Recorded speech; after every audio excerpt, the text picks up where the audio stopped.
fallarnos. Y eso te va fortaleciendo. Yo creo, Claudia, que el país está a punto de dar un salto cuántico. Ustedes saben que mi madre y mi padre participaron en el 68 y yo crecí con eso. Vamos a ganar el 2024. Bienvenidos al nuevo podcast, hoy lunes, y les tengo una gran sorpresa porque me acompaña Epigmenio Ibarra. Es un gran compañero, partícipe de la Cuarta Transformación desde distintos momentos, desde grabar al presidente de la República hasta grabar todo lo que son los proyectos estratégicos y su propia posición política de defensa de la Cuarta Transformación.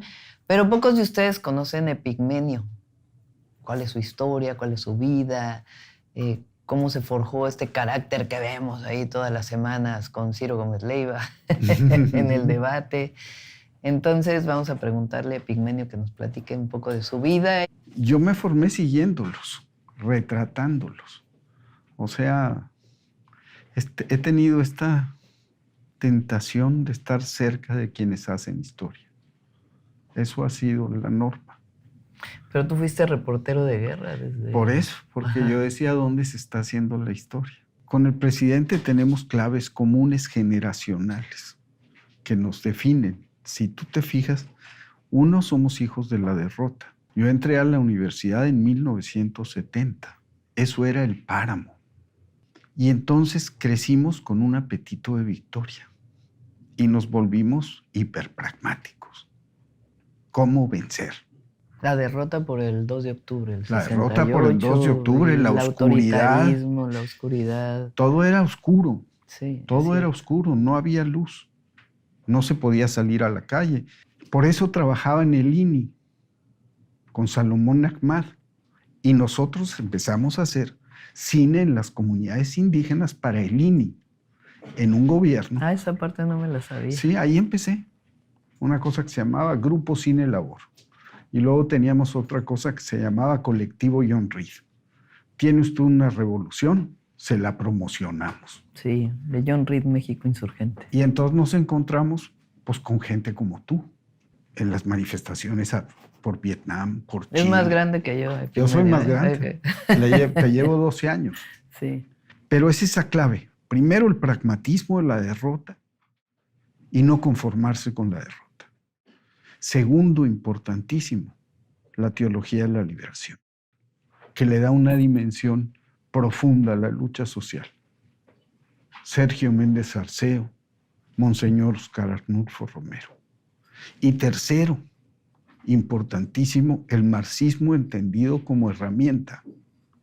Sí, no aquellos dogmas. No dogmas. Sí. No, el marxismo no es dogma, es herramienta de análisis. La 11ª tesis sobre Feuerbach. Los filósofos se han contentado o se han dedicado a interpretar el mundo cuando de lo que se trata es de transformarlo. Ahí están las claves generacionales. Uh-huh. Ese apetito de victoria, yo lo traduzco en ser no un testigo, porque no creo en la neutralidad, pero sí alguien que lo sigue. Ahora, apetito de victoria de la justicia, digamos, ¿no? Porque no es un apetito de victoria personal o Exacto. De justicia social, ¿no? Sí, yo entiendo la victoria como la victoria de la justicia. Quizá hay que hacer esa precisión, tienes toda la razón. No se trata de conquistar el poder, se trata de transformar, por eso la 11ª. Y en ese apetito, acercarse a quienes transforman. Eberto Castillo, Doña Rosario Ibarra de Piedra. Y en el acercamiento a esa gente irse transformando uno. Entonces, yo me acuerdo, cuando el CEU, Payán tomó la decisión de poner al CEU en primera plana todos los días. El CEU fue el movimiento estudiantil de 86, 87 en la UNAM, donde participé. Luchaba en contra de un acuerdo que se había tomado en el Consejo Universitario por entonces rector Carpizo, uh-huh, que implicaba el aumento de las cuotas de inscripción y a la UNAM quitaba el pase automático, es decir, en cierta manera privatizar la educación pública. Al principio del conflicto, la rectoría gastó millones de pesos en publicaciones en los periódicos, en la radio, en la televisión, sobre todo. Nos decíamos que éramos gente completamente ajena a la universidad y que no era un movimiento estudiantil legítimo. Creo que las autoridades universitarias nunca esperaron que se fuera a generar un movimiento tan fuerte como el que hubo. El organismo Voz Universitaria, de copar un día el auditorio con porros, de estar hostigando con porros a los compañeros en las escuelas. Les pido que escuchen a la compañera para saber todo lo que tiene que hacer el CEU. ¡Silencio! En primer lugar, compañeros, absoluto silencio y respeto. En segundo, no caigamos en provocaciones. En tercer lugar, pido a los compañeros del CEU que están en esta ala que abran una valla para el momento en que tengan que pasar los compañeros de la comisión. Que tengan mucho respeto. Les pedimos a los compañeros que vienen aquí, a los compañeros de derecho que traen estas cartulinas, a que mantengan el suficiente respeto que nosotros les hemos mantenido a ustedes. Y ese movimiento fue triunfante. Pero fíjense, estamos hablando de poco menos de 20 años después del 68, que es un movimiento triunfante porque echa para atrás las reformas de Carpizo. Y con mucha luz, con mucha variedad, Sí. sin dogmas Sí, y con audacia. exacto. Entonces, Muy masivo, fue un movimiento estudiantil como una que causa. después del 68 es el primer movimiento estudiantil de reivindicación del derecho a la educación al final. Nosotros nos atrevimos a salir a las calles el 10 de junio de 1971 y a balazos nos recibieron. Exactamente.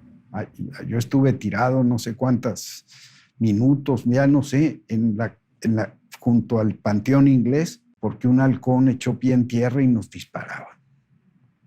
Y luego llegamos Ese era el México del autoritarismo, por eso eso no se puede olvidar. Yo Eso hace no se poco puede. estuve en el Politécnico y le decía a los jóvenes, puede parecer que fue hace muchísimo, ya es la historia pasada, porque en una vida de 20 años, pues 50 es más del doble de tu edad, entonces te parece lejísimos. Pero hay que recordarlo siempre, tiene que estar ahí porque si no se acuerda, regresa. Sí, ¿cómo vamos a olvidar el 2 de octubre, el 10? Ciro me dice, ¿por qué te echas para atrás todo el tiempo? Porque sin contexto no hay texto. Claro. Porque ¿qué somos sin memoria? Entonces, primero el 68 que nos forjó en la derrota y nos dio ese apetito de victoria, de vencer al autoritarismo. Segundo, el pragmatismo para no tener dogmas, para entender que el país es diverso, plural, distinto. Y tercero, la teología de la liberación. Fíjate que yo recuerdo cuando era joven, ustedes saben que mi madre, mi padre participaron en el 68, yo crecí con eso. Pero en los 80s o finales de los 70s, 80s, yo en el 78 tenía 15 años, 16, había una discusión de si el 68 había sido una derrota o un triunfo. Y entonces se decía, pues fue una derrota en el sentido de que los estudiantes con sus demandas fueron derrotados y hubo represión. Pero al mismo tiempo fue un triunfo porque fue el inicio de la transformación de la conciencia de una sociedad que vio en el priismo, en el autoritarismo, algo que ya no representaba el anhelo del pueblo de México. Entonces, creo que tiene que ver con lo que tú dices, ¿no? Que sí fue una derrota, crecer en la derrota por búsqueda de justicia, pero forjó no solo a una generación, a muchas generaciones en la necesidad de transformar esa sociedad. Es que vete a ti, la aprobación de la reforma energética, una derrota. Sí. Y ahí estaban, yo me acuerdo de ti con las adelitas afuera del Senado. Sí, aunque eso fue en el 2008, en el 2013 fue todavía más difícil. Yo me acuerdo, ese fue cuando el Sí, infarto. Exactamente. Esa era la oscuridad. ¿Qué aprendí yo en la guerra?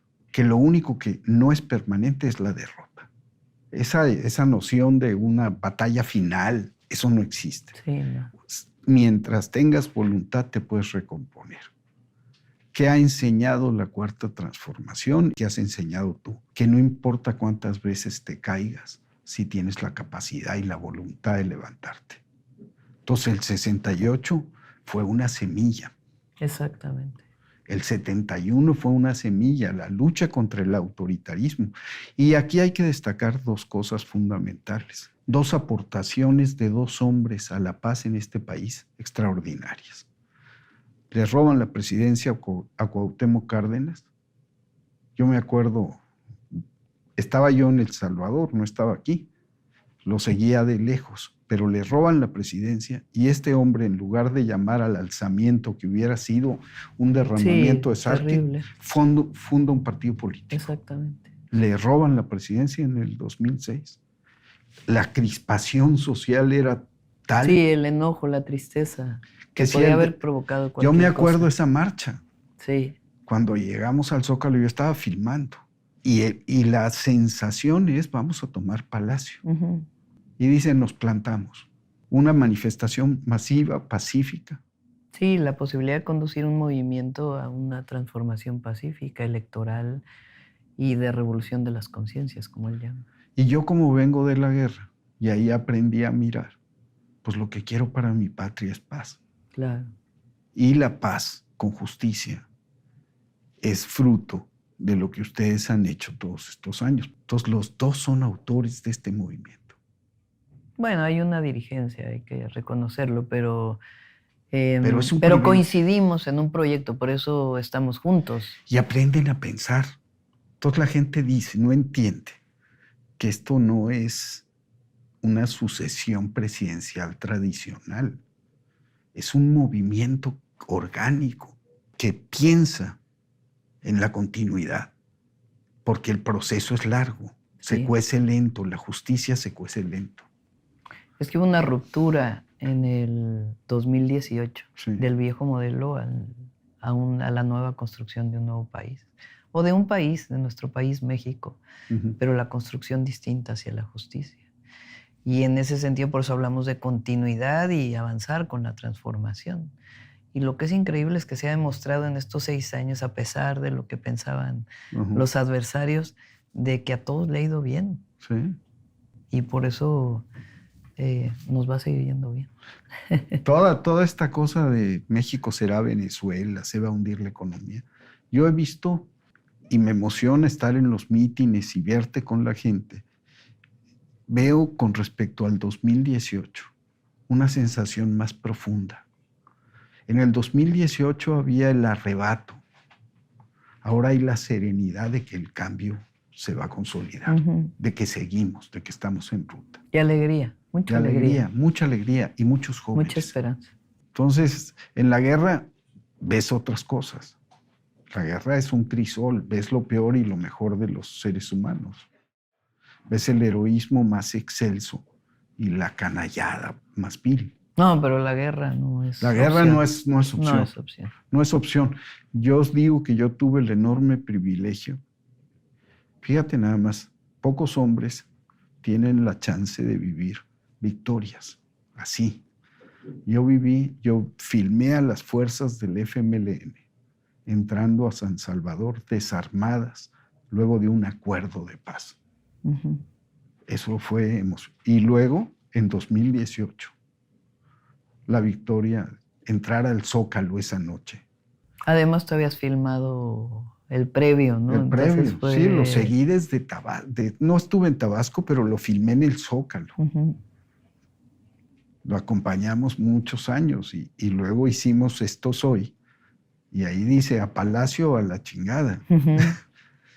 Pero ahora voy a vivir una tercera victoria,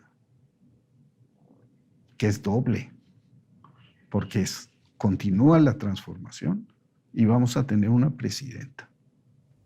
Eso está cañón.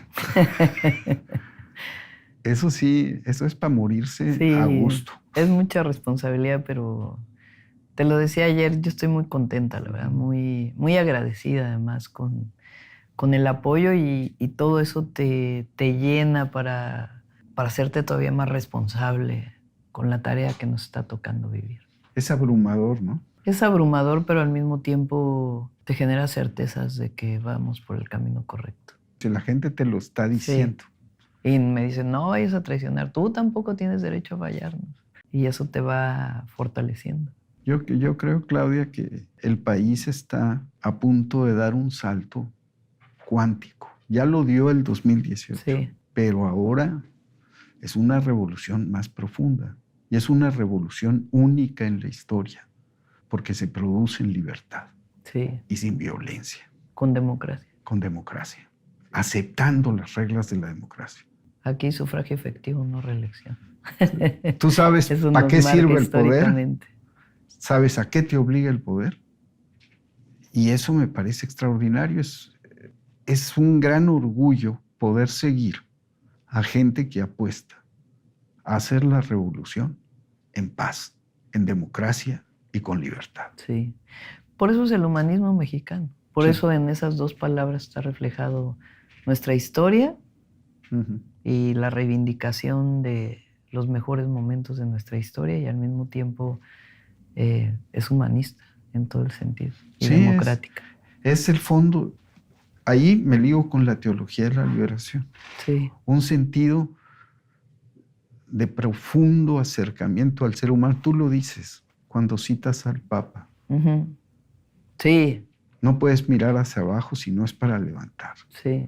Es esta búsqueda de la conexión profunda, el La sentido, igualdad al final, el sentido de que del, nadie está por del encima del servicio. otro. Eso se ve en tus mítines.